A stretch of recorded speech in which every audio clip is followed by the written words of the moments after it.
In this tutorial, I will show you how to whiten yellow teeth. So first of all, select yellow teeth using any selection tool.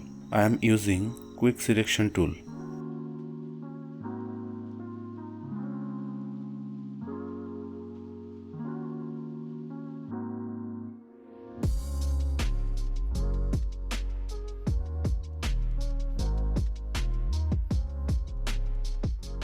After that, create a hue and saturation adjustment layer. Then choose yellow color.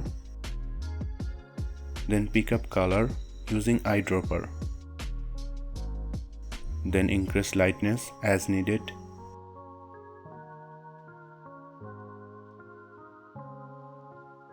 Now click on mask, increase feather.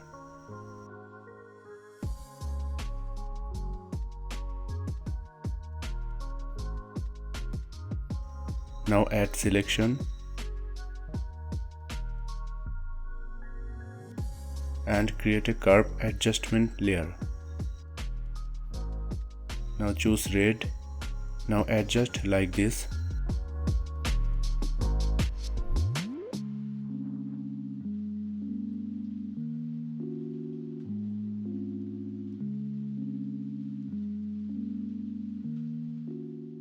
We are done. Thanks for watching.